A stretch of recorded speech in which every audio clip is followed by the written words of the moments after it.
maka berbuahlah selama Tuhan masih mengharapkan buah.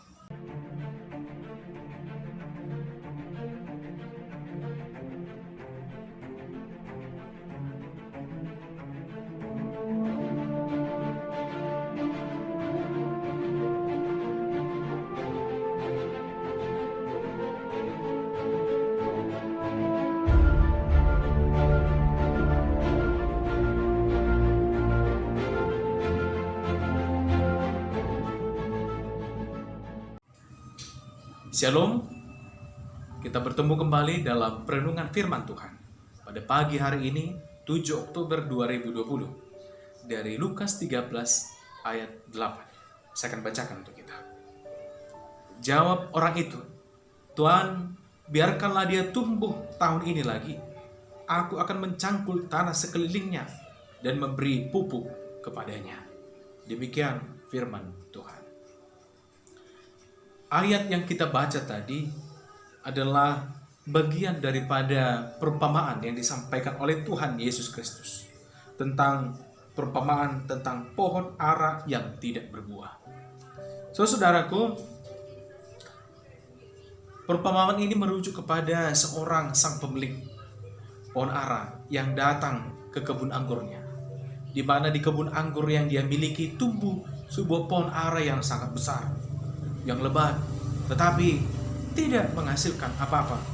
Bahkan sesuai dengan kesaksian daripada sang pemilik kebun, sudah 3 tahun lamanya dia menanti-nantikan pohonnya, tetapi tidak berbuah. Hal itu didengar oleh penggarap ataupun pekerja yang dikerjakan oleh sang pemilik kebun di sana. Lalu dia memohon kepada tuannya supaya tuannya memberikan kesempatan lagi untuk tahun ini dibiarkan bertumbuh. Dalam prinsip sang pemilik kebun, pohon ara itu harus ditebang, karena percuma dia memakan segala sesuatu dari tanahnya, tanah kebun anggurnya, tetapi tidak menghasilkan apa-apa untuk sang pemilik anggur. Maka dengan itu, saudara, siapa sesungguhnya yang dimaksud di sini pohon ara?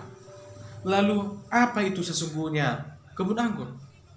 Sesungguhnya ini adalah kritik yang disampaikan oleh Tuhan Yesus kepada bangsa Yahudi, bangsa yang tinggal di kebun anggurnya Tuhan, tinggal di Yerusalem, tinggal di tempat di kota Daud. Tetapi saudara, mereka bangsa yang begitu dekat dengan bait suci, yang begitu dekat, merasa besar, merasa dekat dengan Tuhan selama ini. Ternyata mereka tidak bisa menghasilkan apa-apa. Yang dimaksud oleh Tuhan di sini tidak pernah berbuah apa-apa. 3 tahun lamanya sang pemilik kebun menunggu. Merujuk kepada lamanya Tuhan menunggu mereka. Ternyata Tuhan sudah berulang-ulang kali memberikan kesempatan. Setiap kali Tuhan menghampiri mereka, Tuhan melihat buahnya, tetapi Tuhan selalu memberikan kesempatan.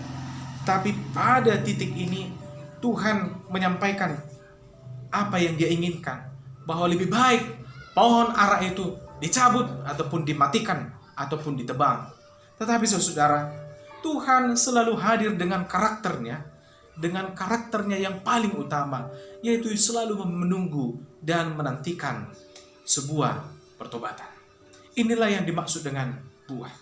Tuhan selalu memberikan kesempatan kepada setiap orang yang ingin berbuah. Tuhan ingin bahwa manusia itu bukan berakhir dalam kebinasaan, tetapi sesuai dengan apa yang diinginkan oleh Tuhan. Tuhan menanti-nantikan pertobatannya.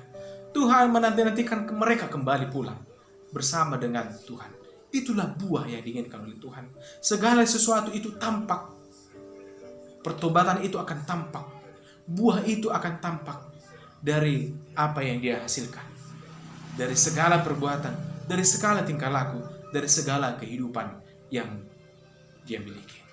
Maka saudara, penggambaran ini juga merujuk kepada kita.